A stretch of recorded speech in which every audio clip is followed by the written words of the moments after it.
welcome to The Explainer. Today, we're looking at something that's flown way under the radar, a really tense situation between Thailand and Cambodia.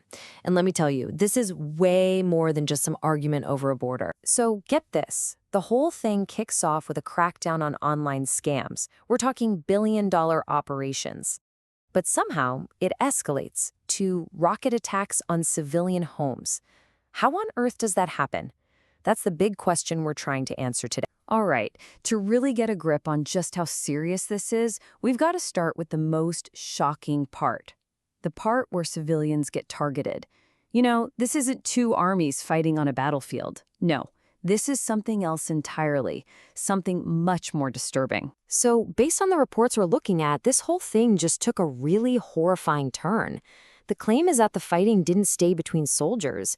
It allegedly spilled over into attacks, deliberate attacks, on places that have nothing to do with the military. We're talking about putting regular people right in the line of fire. The source we're examining alleges that Cambodian forces used something called BM-21 rocket launchers. I mean, this is serious military gear. But here's the kicker. The alleged targets weren't army bases or anything like that. They were people's homes and, get this, a 7-Eleven store. The result, as reported, was just devastating. Dozens of civilians killed and injured. Okay, so what in the world could lead to that? I mean, rockets on a 7-Eleven? Well, to understand it, we have to go down a different rabbit hole, into the murky world of international cybercrime.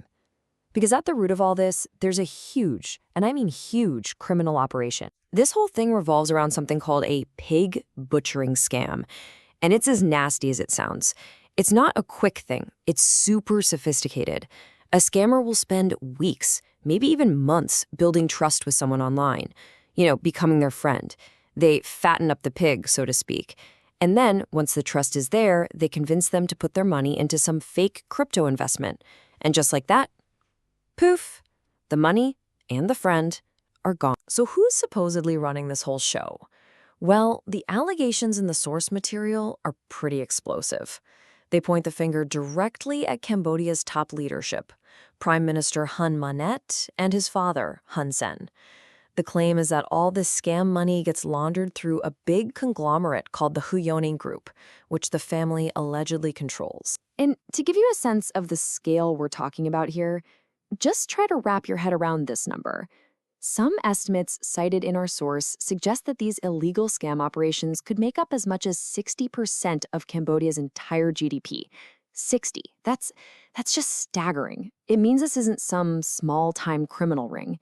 It's allegedly a massive part of the whole economy. Right, so you've got this massive, allegedly state-connected money machine.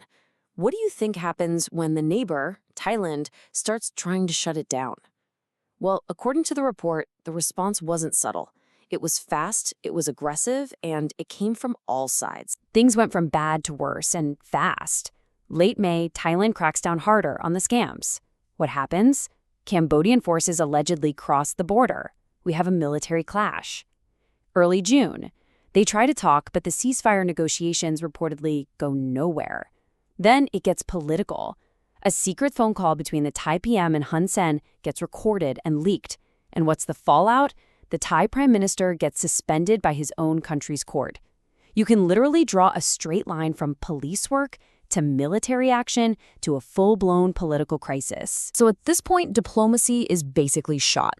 You've got political chaos breaking out in Thailand, and on the ground, the conflict allegedly gets even scarier, because now we're talking about weapons that are banned by international treaties. And then came what many see as the breaking point. A Thai soldier is on patrol on his own side of the border, and he steps on a landmine, a PMN-2 anti-personnel mine. He's severely injured. And this isn't just another casualty of a border skirmish. This is a potential violation of international law. And here's why that specific mine is such a big deal.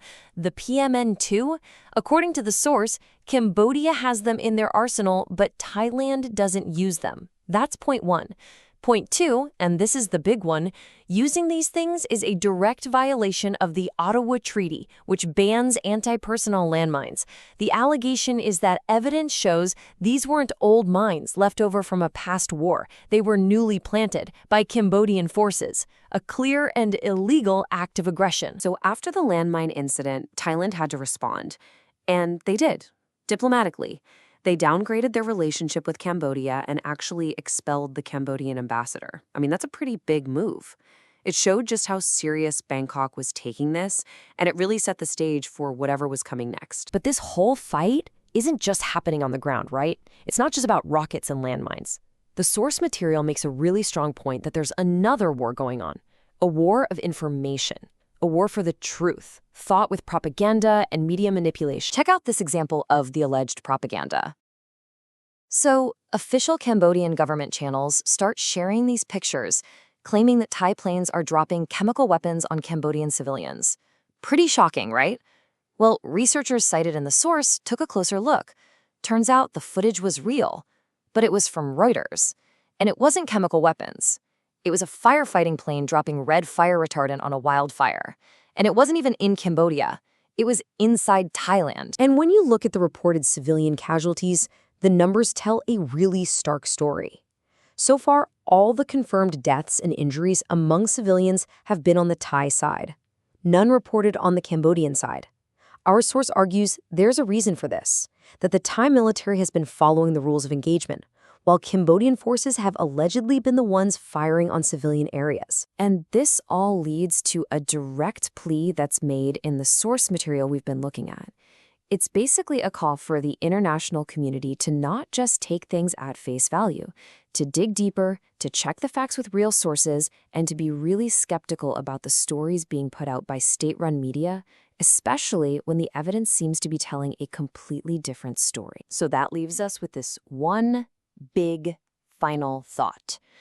In a world where wars are fought not just with rockets, but with retweets, not just on the battlefield, but on our phone screens, how do any of us figure out what's really going on? How do we find the truth? It's probably one of the biggest challenges we face today. Thanks for tuning in.